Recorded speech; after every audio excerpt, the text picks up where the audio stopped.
Today we are going to discuss about peptides, polypeptides and proteins. Okay.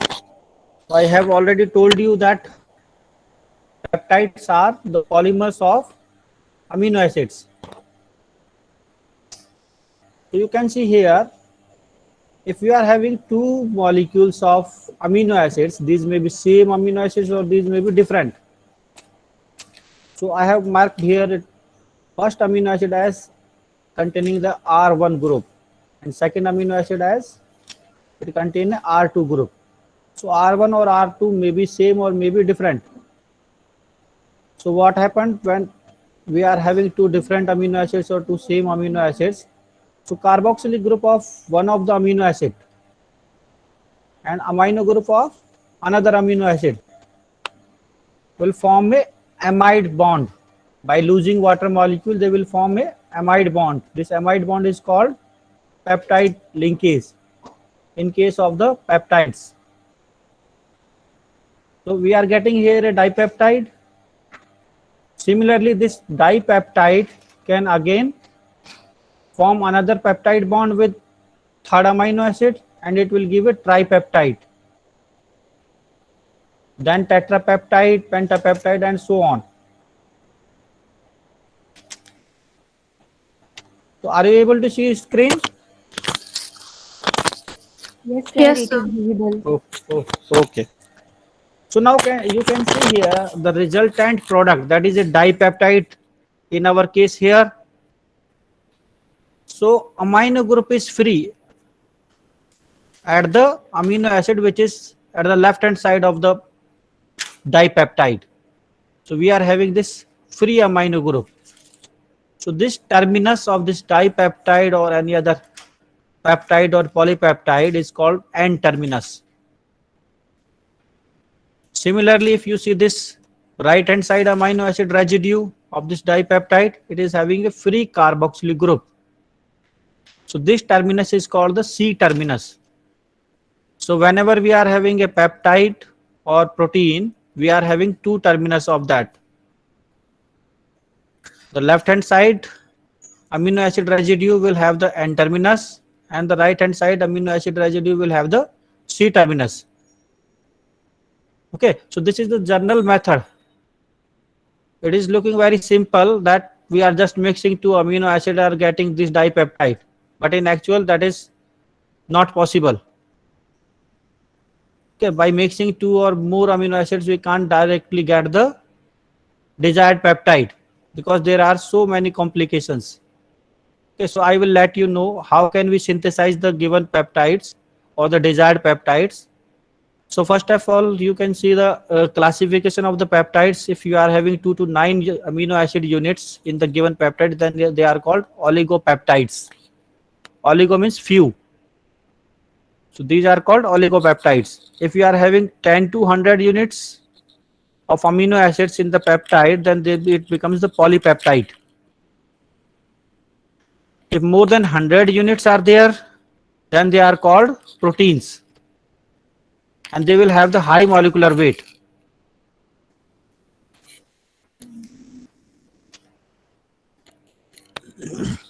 One more important thing is here, how can we give the nomenclature of the peptides? Suppose you are having a dipeptide, as I have given this example, this is made up of the glycine and alanine. Two units are there. Clear to everyone? It is having two amino acid units. So what we are supposed to do, we have to replace the INE suffix from the N terminus amino acid by YL. So you have to use the suffix YL in case of the N terminal amino acid unit. तो N terminal amino acid unit कौन सी है यहाँ पे? This is glycine. Glycine is having INE as a suffix, so you will replace this INE by YL. So what? And it will turn to glycyl, GLYCYL, glycyl, and you will put the C terminal amino acid name as it is. You have not to change its suffix or prefix, nothing else. Okay, so you will, so now the final name will be, this is glycylalanine. So we will pronounce this as glycylalanine. Not glycine alanine. अगर कहीं पे ये लिखा हुआ है GLY.ALA, इसका मतलब it is a disaccharide dipeptide of the glycine and alanine, और we will pronounce it as glycyl alanine. ठीक है। अब देखो एक और एग्जांपल दिया हुआ है यहाँ पे, it is a tripeptide made up of phenyl alanine, glycine and alanine. So three amino acid residues are there: phenylalanine, glycine and alanine, and it is a tripeptide. So what will be the name? You will keep this alanine, that is C-terminal amino acid, as stem, and it will not change. Its name will not change. It will remain as it is, that is alanine. But the amino acids which are present on the N terminus of the peptide, given peptide, we have to replace their INE by the YL. Okay, so what will be the name? This will be the phenylalanine. So this unit become phenylalanine. Next, this glycine will become glycyl alanine. So it will be the name of this peptide, tripeptide. तो कैसे हम पढ़ेंगे? जैसे ये दिया हुआ है हमारे पास PHE.GLY.ALA, कैसे प्रोनाउंस करेंगे इसको? We will pronounce it as phenyl alanyl glycyl alanine. Clear too? Yes sir. कोई ऐसे कोई बड़ी बात नहीं है इसमें, it's a very simple nomenclature. ठीक है।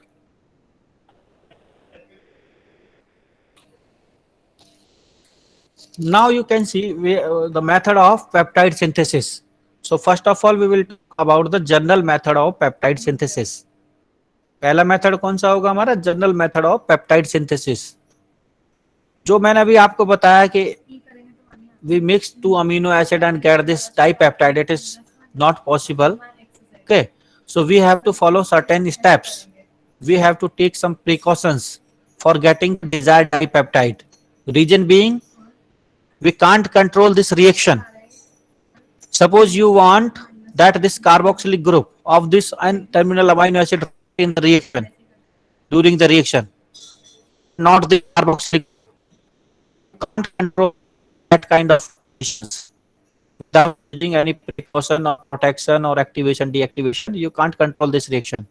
So people that you want this amino acid as at N-terminus, but instead you will get this second amino acid and amino acid unit in the peptide. So in that way you will get mixture of the products rather than getting a single product. So it will be difficult for us to separate this mixture of the products. That in that case we have to follow certain steps. So you can see the general method of peptide synthesis. कैसे control करते हैं reaction को? So we have these 5 steps in all to get a desired peptide.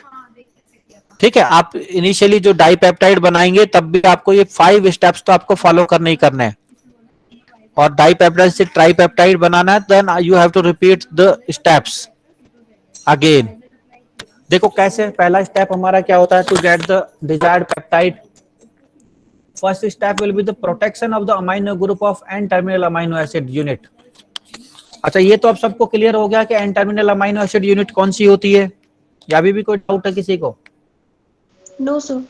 Clear है? N terminal amino acid हमें पता है, जो हमारी लेफ्ट हैंड साइड वाली यूनिट होगी जिसका NH2 ग्रुप फ्री होगा, it will be the N terminal amino acid. तो फर्स्ट स्टेप आपको समझ में आएगा। सेकंड स्टेप में हमें क्या करना है? जो एन टर्मिनल अमाइनो एसिड हमें जो लेनी है, activate the carbon group of that amino acid unit so that it react fast. ठीक है। क्या क्यों एक्टिवेशन करना है? क्योंकि हम चाह रहे हैं कि ये फास्ट रिएक्ट करें and we increase the efficiency of the reaction. Third step हमारा होगा फिर deactivation of the carboxylic group of C terminal amino acid unit. हम चाह रहे हैं कि हमारा एन टर्मिनल का कार्बोक्सिलिक ग्रुप रिएक्ट करे, बट जो सी टर्मिनल अमाइनो एसिड है उसका अमीनो जो carboxylic group do not react during the reaction. So we have to deactivate this carboxylic group, or we have to protect that carboxylic group so that it do not take part in the reaction. कैसे कर सकते हैं हम ester form करके, ये मैंने last time बताया था आपको. Now we are having the unit first second and third. तो हमने बनाया पहले, हमारा जो फर्स्ट स्टेप होगा उसमें जो हमारा प्रोडक्ट बनेगा it will B first. Second step में जो प्रोडक्ट बनेगा it will B second, and third step में जो हमारा बनेगा it will B third. So what we have to do in the next, we have to react this second unit with the third. So we are supposed to perform a reaction between the second and third. Second में क्या है? Second is having a protected amino group and activated carboxylic group, and third is a protected or deactivated carboxylic group. Finally, because after this reaction you will get a peptide bond and you will get the dipeptide. If you want to get tripeptide or another peptide, you can repeat these steps. We can repeat these steps. But if we want only dipeptide, then we have to deprotect the amino group which we have protected in the first step, and the carboxylic group which have been protected or deactivated in step 3. So next step हमारा क्या होगा? Deprotection of amino group of N terminus and carboxylic group of the C terminus of the obtained peptide. ठीक है? For better understanding, you can take this example, that is synthesis of the dipeptide glycylalanine. So now we are going to synthesize or going to prepare this dipeptide glycylalanine. My voice is clear now? Yes, sir. ये example दिया हुआ है of the ग्लाइसाइलएलेनिन टाइपेप्टाइड. तो आपको पता है N terminus कौन सा है इसमें, कौन सी यूनिट है N terminus? It is glycine, and at C terminus we are having alanine. तो फर्स्ट स्टेप हमें क्या करना है? We have to protect the amino group of this glycine. तो देखो ये ग्लाइसिन से मैंने स्टार्ट किया, this is NH2CH2COH, this is glycine molecule. So we are protecting this amino group of this glycine molecule or this glycine amino acid by the group Z. ये protecting group है for amino acids for amino group, that is Z. Z आगे हम explain करेंगे कौन कौन से protections use कर सकते हैं. ठीक है, अभी आप ये समझ लो कि we have protected group Z. So this is the obtained unit first with protected amino group. Now see the step 2. Step 2 में हमें क्या करना है? We have to activate this carboxylic group. So activation करना है carboxylic group का. So suppose we have activated this by replacing this OH group by X group. X is a good living group. X should be a good living group. तो activation के लिए हमें जिस OH group को replace करना by the group X. So now you will get this second unit as a product. अब यहाँ second unit में आप देख सकते हो क्या है, ये ग्लाइसिन है जिसमें हमने अमाइनो ग्रुप को प्रोटेक्ट किया हुआ है और कार्बोक्सिलिक ग्रुप को एक्टिवेट किया हुआ है. Now in the third step we have to take the C terminal amino acid. C terminal amino acid कौन सा है हमारा? Alanine. So you will take alanine and to define of the carboxylic group of that amino acid unit. Alanine का जो carboxyl group है उसे हमें deactivate करना so that it do not take part in the reaction, and we can do that by converting this carboxylic group into its ester derivative. तो यहां carboxylic group को हमने एस्टर में कन्वर्ट कर दिया and will get this third unit. Now you have this second unit and this third unit. You will take them together and will react them. So after losing this X from here, because this amino group will attack as a nucleophile on the polar carbonyl group and will substitute the Cl from here, which is a good living group. So what will you get? You will get double bond O and H bond. So here we are getting C double bond O and H, which is a amide bond or a peptide bond, Okay, so this HX will be your byproduct. Finally you get this dipeptide, which is unit 4, but here we are having a protected carboxyl group and the protected amino group.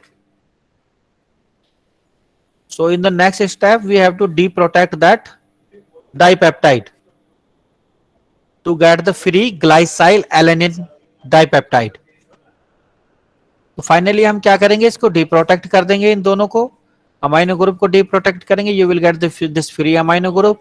Carboxylic group को वापस से hydrolyse कर देंगे जो ester बना हुआ है, and we will get this carboxylic group free. So now it is our desired dipeptide. So that is the procedure by which you can synthesize a peptide molecule. Are you able to understand the whole procedure? Yes, sir. किसी को कोई problem? Sir No, sir. हाँ बोलो. Sir अगर हमने reaction medium में एक साथ 3 और 3 से ज्यादा वो ले लिए पेप्टाइड, तो उस टाइम पे क्या मतलब ये रिएक्शन एक ही बार में प्रोसीड हो जाएगा या फिर मतलब पहले डाइपेप्टाइड नहीं। बनेगा देन उसका नहीं Try नहीं होगा करते हैं। बेटा, मैंने आपको बताया ना आपको कि अगर हम एक Yes, साथ yes. स्टेप रिपीट एसिड करना ले लेंगे, हाँ रिपीट करना पड़ेगा, सारे स्टेप्स को रिपीट करना. जैसे अभी हमारे पास ये डाइपेप्टाइड बन गया, अगर हम ये सारे स्टेप फॉलो नहीं करेंगे, डायरेक्ट करेंगे, तो क्या होगा, हमारा mixture of amino acids, mixture of the peptides बन जाएंगे. ठीक है, लेकिन हमें वो नहीं चाहिए. अगर हम कंट्रोल करते हुए भी चलेंगे तब भी हम 3 अमीनो एसिड्स को एक साथ नहीं ले सकते. We have to follow these steps. Step कौन सा रिपीट करना पड़ेगा, जब हमारे पास ये डाइपेप्टाइड बन गया, ठीक है, ये अमीनो ग्रुप तो हमें प्रोटेक्ट रखना ही पड़ता है, तो ये स्टेप हम यहाँ से अमीनो ग्रुप को डिप्रोटेक्ट नहीं करेंगे, बस खाली हम क्या करेंगे, जो ये हमने एस्टर बनाया हुआ है इसको एक्टिवेट कर देंगे. Now this will be the N terminal amino acid, जो आप कह सकते हैं एन टर्मिनल यूनिट हो गया. अब ये एन टर्मिनल यूनिट की तरह Yes, sir. काम करेगा. और जो नेक्स्ट हमें ऐड करना है वो हमारा सी टर्मिनस पे ऐड होता है. ठीक है, तो नेक्स्ट अमीनो एसिड जो भी हमें ऐड करना है, सपोज करो आपको फिनाइल एलेनिन करना है, तो फिनाइल एलेनिन का हमें अमाइनो ग्रुप प्रोटेक्ट नहीं करना है, अमाइनो ग्रुप तो रिएक्ट करेगा. ठीक है, अमाइनो ग्रुप रिएक्ट करेगा, और जो कार्बोक्सिलिक ग्रुप है उसका वो हमें प्रोटेक्ट करना है, उसको एस्टर की फॉर्म में कन्वर्ट करके लेके आएंगे हम. और जो यहाँ पे ये एस्टर है, because these are slow reacting, तो अगर आप ऐसे डायरेक्ट ला के रिएक्ट कराओगे तो रिएक्शन ही नहीं होगी. क्या करना पड़ेगा, हमें इसको एक्टिवेट करना पड़ेगा फिर से. जो एस्टर है, एस्टर को वापस से एसिड हैलाइड या किसी और रिएक्टिव इंटर, जो हमारे पास कोई डेरिवेटिव होगा उसमें हमें कन्वर्ट करना पड़ेगा इसको. ठीक है, जब ये एक्टिवेट होगा तभी अमाइनो ग्रुप एक्ट करके उसको इजिली रिप्लेस करेगा एज ए लिविंग ग्रुप. तो जो डीएक्टिवेटिंग ग्रुप है हमारा कार्बोक्सिलिक ग्रुप का, उसे हमें डीप्रोटेक्ट नहीं करना पड़ता, वो अपने आप ही ऑटोमेटिकली जब दूसरा अमाइनो एसिड आकर के यहाँ पे अटैक करेगा as a nucleophile, it will replace that protection. ठीक है, तो इस तरह से हमारे पास Yes, sir. डाइपेप्टाइड बन जाएगा. Finally we can deprotect the amino group and the carboxylic group both. जब तक आप दोनों को डीप्रोटेक्ट नहीं करोगे तब तक आपका फ्री पेप्टाइड आपको नहीं मिलेगा. ठीक है, तो मोर देन 2 नहीं ले सकते एक साथ. We have to follow this process. और I know that it is a time consuming and boring job, but we have to follow that. तो प्रोसीजर आपको समझ में आ गया, लेकिन जो मैंने अभी आपको ये एक्सप्लेन नहीं किया कि हम कौन सा प्रोटेक्शन यूज करेंगे अमाइनो ग्रुप के लिए और कौन सा एक्टिवेशन के लिए, कार्बोक्सिलिक ग्रुप के एक्टिवेशन के लिए किस तरह से एक्टिवेट कर सकते हैं, और how can we deactivate the carboxylic group. So these are some specific methods and specific reagents used for that purpose, which are written in your syllabus. So first of all, you can see the protection of the amino group. So amino group का हम लोग जो protection करते हैं, how can we do that? ठीक है, तो पहला आप लिखिए, मेंशन कर लीजिए अपनी नोटबुक में, using tertiary butyl oxy carbonyl group.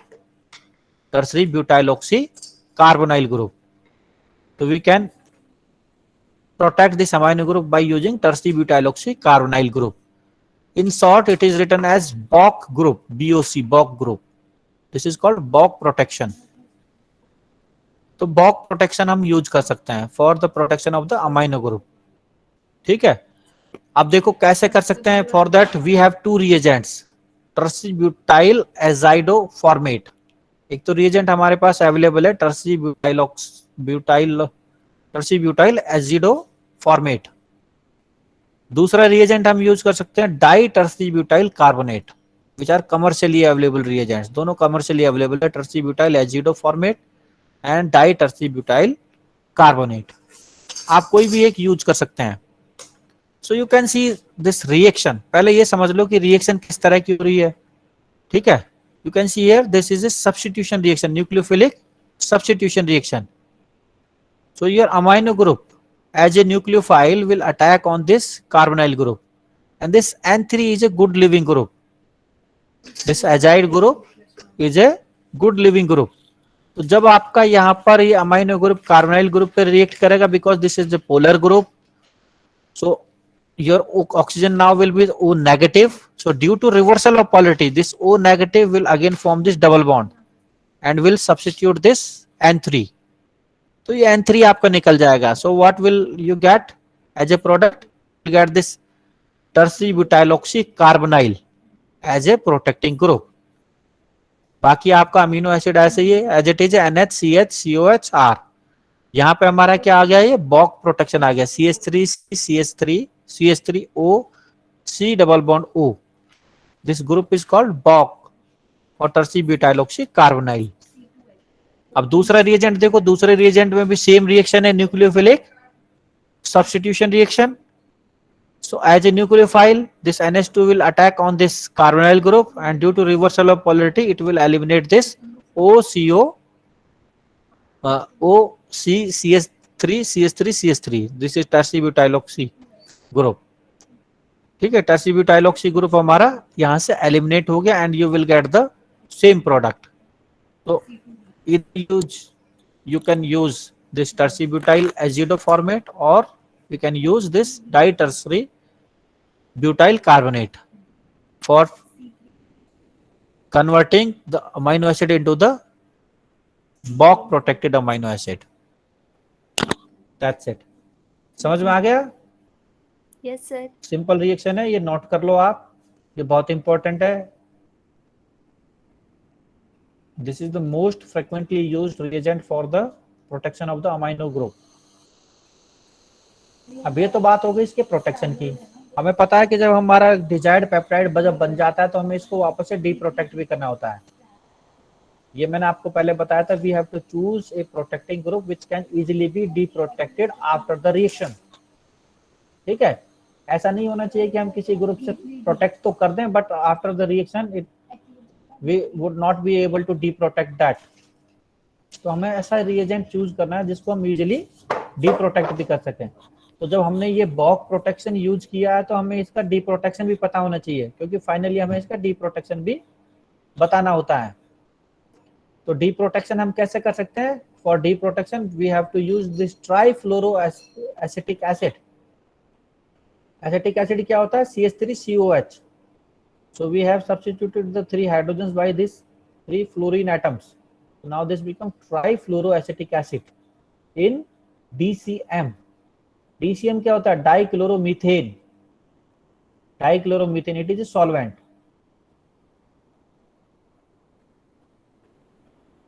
Dichloromethane क्या होता है? CH2Cl2. जैसे क्लोरोफॉर्म हमारा CHCl3 होता है, ट्राइक्लोरोमीथेन. डाइक्लोरोमीथेन क्या होता है? CH2Cl2. So trifluoroacetic acid in DCM can be used for this purpose, or we can also use this dry HCl in ether. Dry HCl in ether can be used for the deprotection of the BOC group. देखो जब deprotection होगा तो क्या होगा? It will form a CO2 molecule here, so it will come out as a CO2, and now this hydrogen will be eliminated from here, and it will convert into the isopropene. It will convert into the isopropene. तो आप यहाँ देखो, ये reaction आपको दिख रही है, and we are getting these products CH2H CH3C plus CH3. This is a carbocation, CO2 and free amino acid. और अगर आपका ये डाइपेप्टाइड या ट्राइपेप्टाइड होता तो यहाँ पे ये पेप्टाइड बन जाता है आपका। After losing this hydrogen from here, this carbocation will convert it to the alkene. Iso, what is this? What will be the name of this molecule? Isobutene. ठीक है, या हम क्या कह सकते हैं इसको, 2 मिथाइल प्रोपीन। ठीक है, सो this will be the by products. क्या क्या हुआ, एक तो हमारे ये 2 methyl propene and CO2 molecule are the byproducts, and desired product is this free amino acid. So that is the way by which you can protect the amino group as well as you can deprotect it. तो ये याद रखना ये reaction. Sir एक बार फिर से explain कर सकते हो आप? क्या एक्सप्लेन करना? डिप्रोटेक्शन, प्रोटेक्शन। सर डी प्रोटेक्शन से पहले वाला स्टेप सर, ये जो ये डाई टर्शियरी ब्यूटाइल कार्बोनेट जो आपने एक्ट करवाया था। ठीक ठीक है, देखो ये हमारा अमाइनो ग्रुप है। ये अमाइनो ग्रुप कहाँ अटैक करेगा, कहाँ पे रिएक्ट करेगा? As a nucleophile this will attack on the carbonyl group. ये कार्बोनाइल ग्रुप है, ठीक है। जैसा हमारा एसिटिक एनहाइड्राइड आपने देखा होगा ना, एसिटिक एनहाइड्राइड में भी तो यही होता है। तो वहां से एक पार्ट हमारा निकल जाता है। तो ऐसे यहाँ पे जब ये हमारा अटैक करेगा कार्बोनाइल ग्रुप पर, तो negative charge will be on the oxygen, this charge will transfer here, negative charge, and due to reversal of polarity. Reversal of polarity का मतलब क्या, भी पोलैरिटी क्या है, वो नेगेटिव है। रिवर्सल क्या होगा, ये वापस से जो इलेक्ट्रॉन पेयर है it will revert back and will form this double bond again CO, and this will come out as a leaving group. जो ये आपका होल ग्रुप है, tertiary butyl oxy group, tertiary butyl oxy group, it will come out as a leaving group. जहां ये N3 लिखा हुआ है उसकी जगह हमारा क्या निकल रहा है, टर्सरी। ठीक है, तो ये आप X मान लो, ये भी X है और ये भी X है। तो जब आपका रिएक्ट करेगा तो ये X निकल गया, दैट्स इट। ये रिएजेंट है हमारा, so that we get this Boc protection. जब हमारा ये निकल गया तो अटैच क्या हुआ यहाँ पे, H तो यहाँ से निकलेगा ही। जब NH2 अटैक करेगा, NH2 will get the positive charge, तो पॉजिटिव चार्ज है तो वहां से H+ निकल जाएगा, सो दैट इट बिकम NH। तो ये NH रह गया आपका, और ये ग्रुप हमारा निकल चुका है tertiary butyl oxy. So we will have this CO, O, C, CH3, CH3, CH3। It's very simple reaction. आप अगर एक बार पेपर पे लिख करके प्रैक्टिस करोगे तो समझ में आ जाएगा। अभी आया समझ में, या फिर से कुछ बताना है?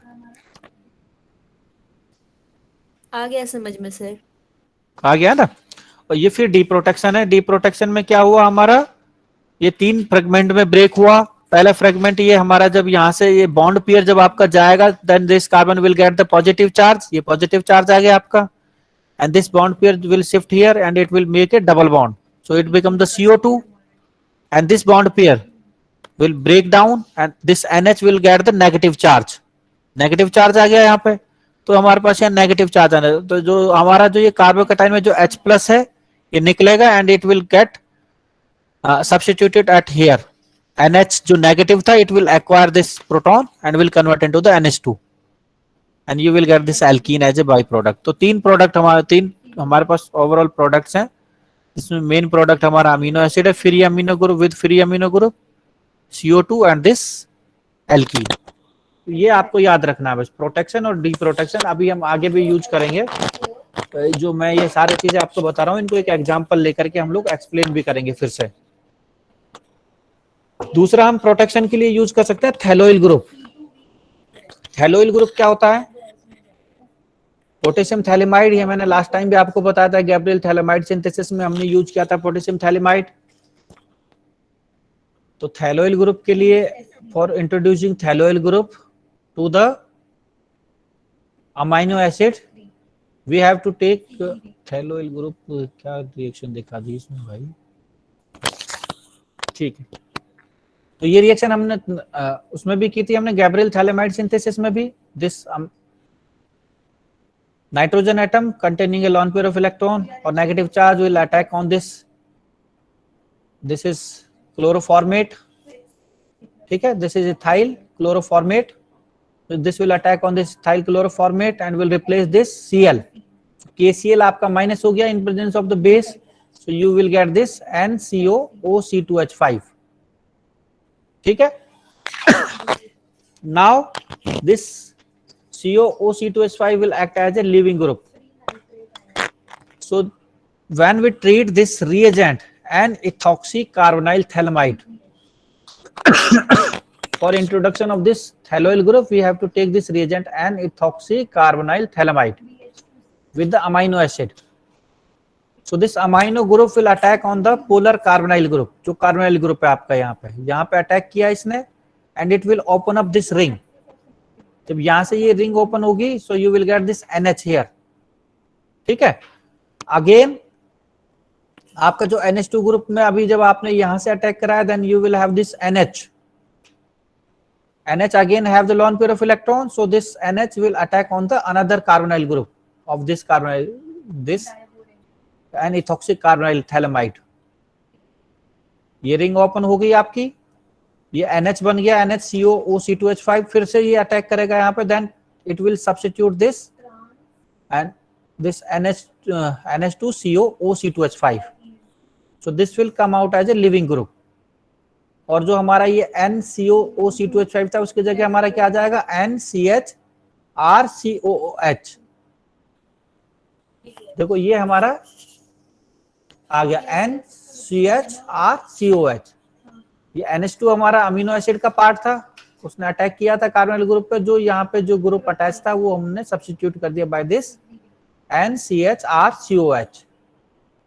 So now you can say this is the thaloyl group which has been used for the protection of the amino acid. एक बार फिर से देख लो ये रिएक्शन.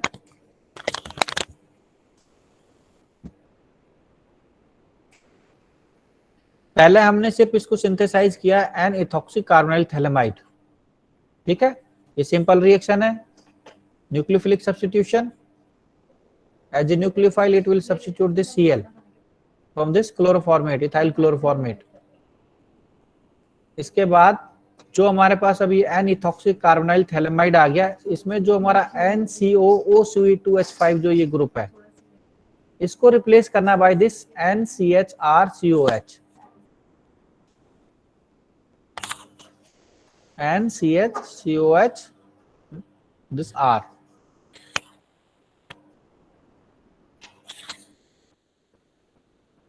ये हमारा इसका प्रोटेक्शन हो गया of the given amino acid, जो एन टर्मिनल अमाइनो एसिड हम यूज करेंगे. Now here we have protected this by using phthaloyl group. तो जो आपके एग्जाम में आता है वो कैसे पूछते हैं एग्जाम में, write one protection of the given N terminal amino acid. ठीक है, how can we protect the amino group of the amino acid and how it can be deprotected. Write one method. इस तरह से आपसे पूछ सकते हैं, या फिर पूछ सकते हैं how can we protect the amino group using thaloyl group and how it can be deprotected. इसी तरह से लिख सकते हैं write the Bog protection of amino acid and its deprotection process. तो आपसे इस तरह से पूछा जा सकता है. अब इसका डीप्रोटेक्शन कैसे करें, ये हमने प्रोटेक्ट तो कर दिया. डीप्रोटेक्शन कैसे करेंगे, we can use this hydrogen as a reagent and we will reflex that. Reflux का मतलब क्या होता है, जो बॉइलिंग पॉइंट होता है उससे जो सॉल्वेंट हमने यूज किया उससे ज्यादा टेम्परेचर पर हम लोग उसको हीट करते हैं यूजिंग कंडेंसर. ठीक है, हीटिंग करते हैं, और जब हमारा बाद में हीटिंग में जो टेम्परेचर जो हम रेज कर रहे हैं, इससे क्या होता है, हमारी रिएक्शन की एफिशिएंसी बढ़ती है, because it will increase the effective collision. तो रिफ्लक्स किया हमने विद हाइड्रोजन. तो हाइड्रोजन ने क्या किया, it will attack as a nucleophile on this carbonyl group, this ring will open. ठीक है, then another NH2 will attack on the carbonyl group, so finally it will come out. जो आपका NH2 है free हो गया, and you will get this free amino acid and this hydrogen will get inserted into that thaloyl group. So here you will get NH.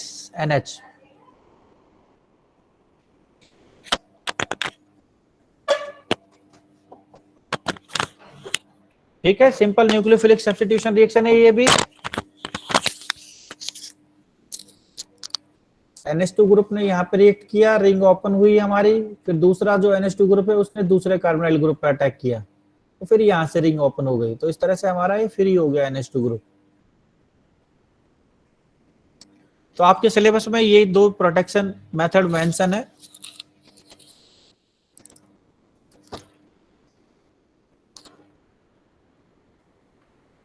Any doubt to anyone?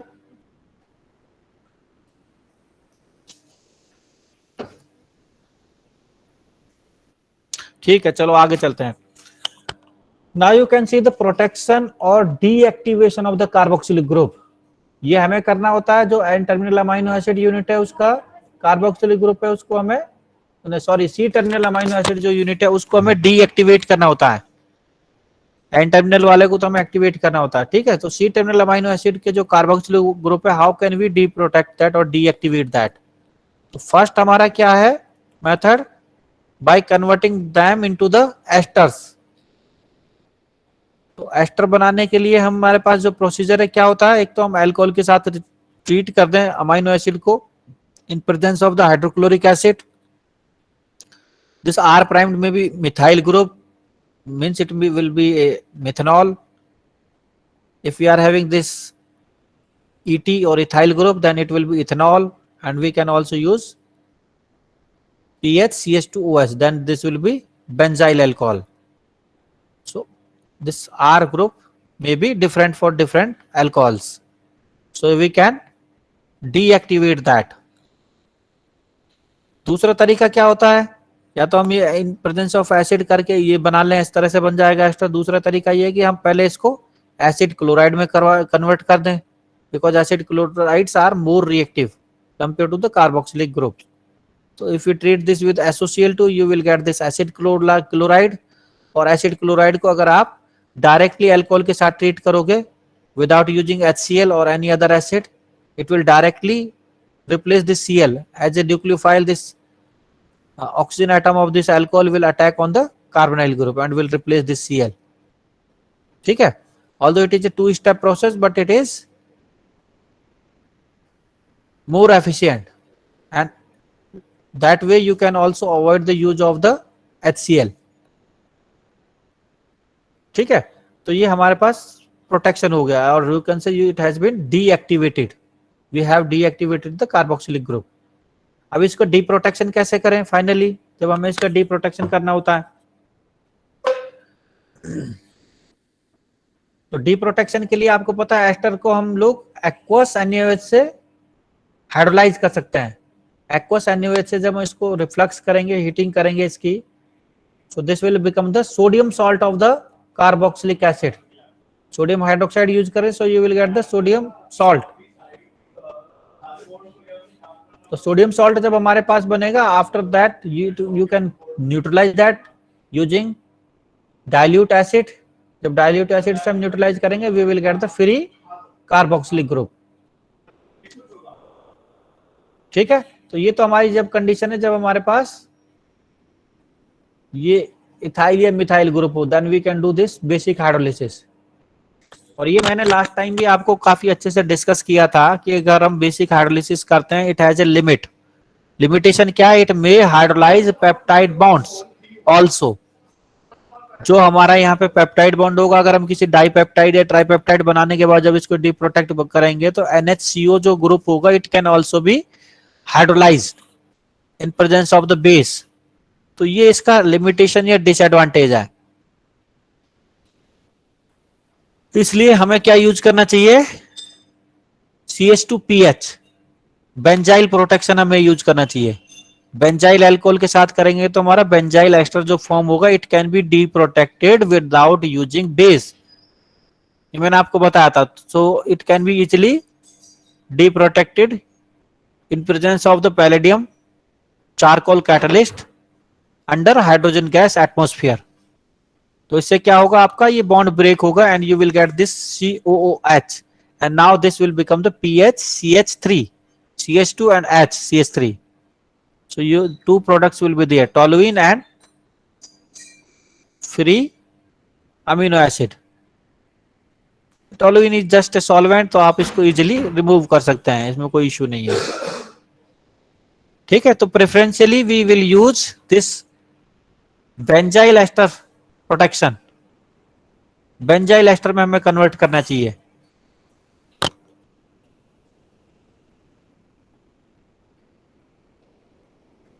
Is that clear? Sir मेरा एक doubt था हाँ पूछो। Sir, actually ये जो आप एक second से पीछे वाला स्लाइड ओपन कर सकते हो? एक तो आपकी आवाज ब्रेक हो रही है, फिर से बोलो एक बारी। सर मेरा डाउट है, एक सेकंड आप पीछे वाला स्लाइड ओपन कर सकते हो, वो मतलब जो पेज था। हाँ हाँ बिल्कुल बिल्कुल बिल्कुल। सर हाँ सर आपने कल जो एक्सप्लेन किया था कि ये NaOH और KOH की जगह हम चाहे तो ये सोडियम कार्बोनेट भी यूज कर सकते हैं ना, माइल्ड बेसिस। हाँ कर सकते हैं, तो लेकिन मतलब सर मैं बोल सकता हूँ? लेकिन वो सर जो तो हमने वो, माइल्ड बेस किया था ना यूज, माइल्ड बेस किया था, वो यस हमने सर। डीप प्रोटेक्शन के लिए यूज नहीं किया था। फिर से आप एक बार उसको देखना, वो हमने खाली न्यूट्रलाइजेशन पर्पज के लिए किया था। अगर हमारे ये पास, सर, हाँ हाँ बोलो। सर आपने कहा था वो हाइड्रोलाइज कर देगा वो, और क्या कहते हैं एस्टर को, और वो रिएक्शन जो है वो बैकवर्ड डायरेक्शन में रिवर्ट हो जाए।